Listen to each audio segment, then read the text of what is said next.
दोस्तों नमस्कार। सबक समाचार में आपका स्वागत है। दोस्तों, आज उत्तर प्रदेश का दिन बेहद खास रहा। सभी सियासी दलों की नजरें केवल बसपा की रैली में टिकी हुई थी। लखनऊ में हर जगह से कार्यकर्ताओं का जनसैलाब उमड़ पड़ा। भारी संख्या में कार्यकर्ता लखनऊ पहुंचे और पूर्व तयशुदा कार्यक्रम के अनुसार बहुजन समाज पार्टी के ये सिपाही पहले से ही रवाना हो चुके थे। खबर आप कहां से देख रहे हैं, यह हमें जरूर बताएं।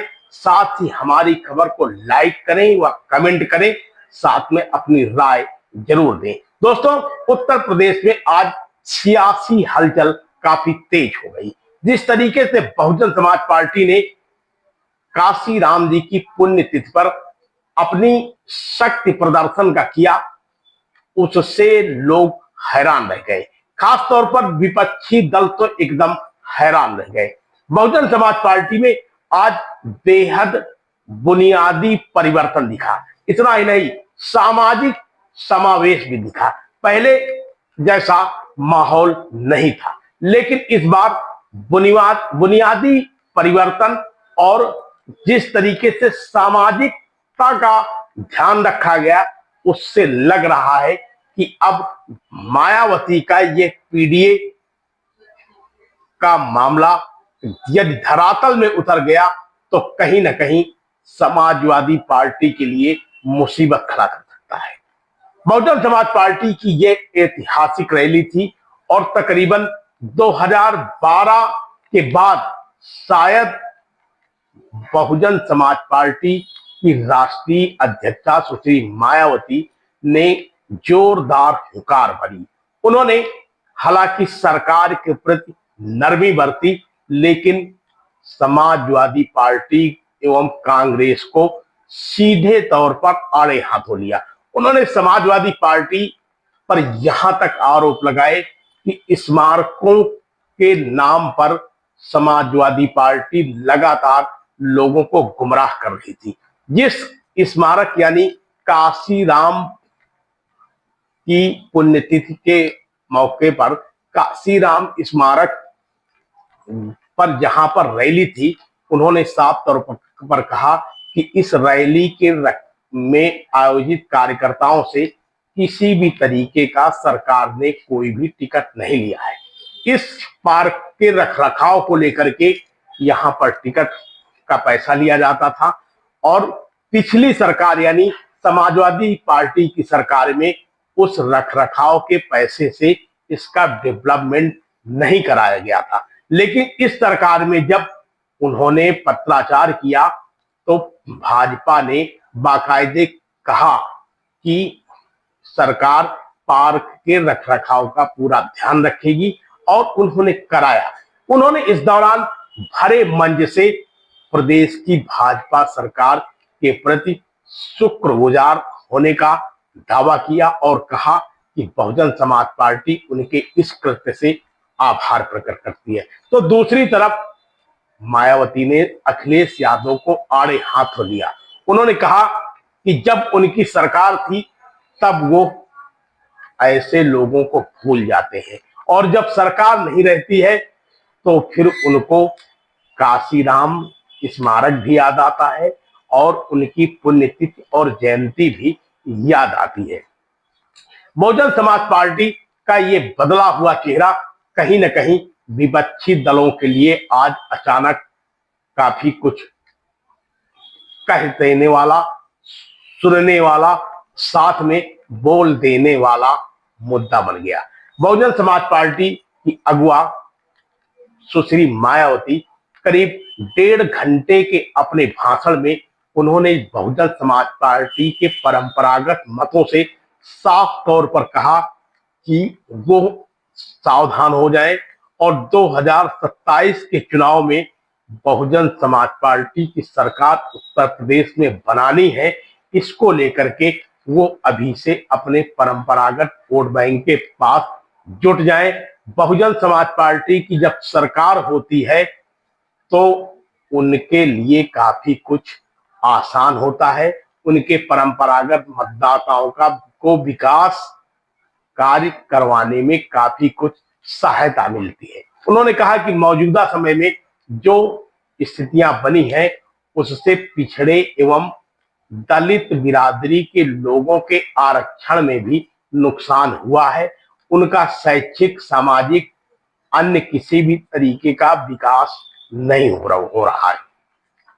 पूर्व तयशुदा कार्यक्रम के अनुसार बहुजन समाज पार्टी की इस आयोजित रैली में भारी संख्या में नहीं, एक तरीके से इसे रैला भी कह सकते हैं कि जिस तरीके से इतनी उम्मीद भी नहीं थी, इस उम्मीद के बावजूद भी जिस तरीके से भीड़ जुटी, इससे सभी दलों में बेचैनी हो गई है। खास तौर पर यदि यही धरातल पे मामला उतर गया और जैसा कि आप सभी जानते हैं कि पिछले विधानसभा के चुनाव में बसपा को प्रदेश में तकरीबन 8.5-9% के आसपास वोट मिला था, जबकि जब बसपा की सरकार बनी थी उस समय उसे 30% के आसपास वोट मिला था।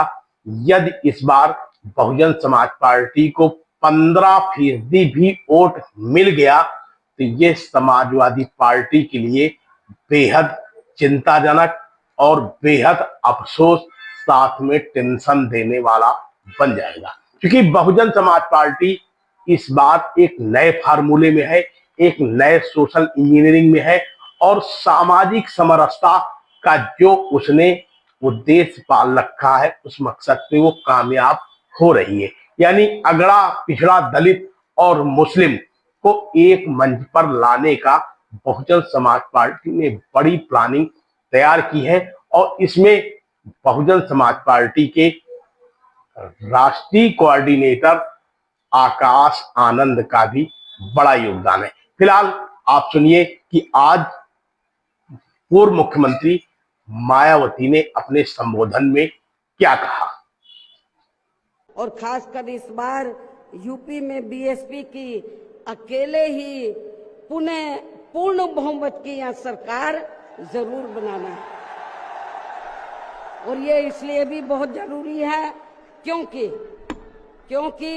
बीएसपी के सत्ता से हटने के बाद जब से यहाँ सपा व बीजेपी की सरकार बनी है तो तब से यहाँ पूर्व की रही कांग्रेसी सरकार की तरह ही इनकी भी सरकारों में सर्व समाज में से खासकर यहाँ गरीबों, दलितों एवं अन्य पिछड़े वर्गों के लोगों का सही से विकास व उत्थान आदि नहीं हो पा रहा है। और अब इनमें गरीबी एवं बेरोजगारी आदि काफी ज्यादा बढ़ गई है। साथ ही इनके ऊपर हो रही जुल्म जाति आदि भी काफी चरम सीमा पर पहुंच चुकी है। इनकी बहन बेटियां भी अधिकांश सुरक्षित नहीं रही है।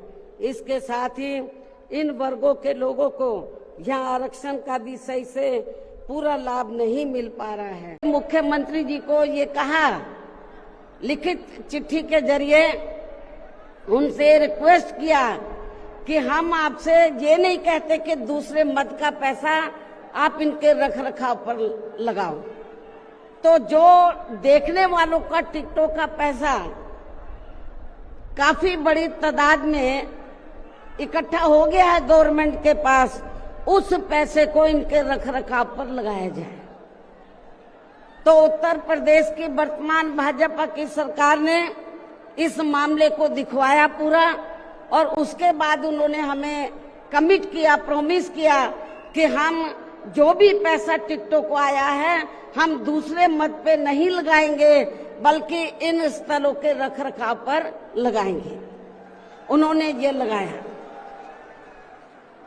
इसलिए हमारी पार्टी उनकी आभारी है। लेकिन वहीं दूसरी तरफ समाजवादी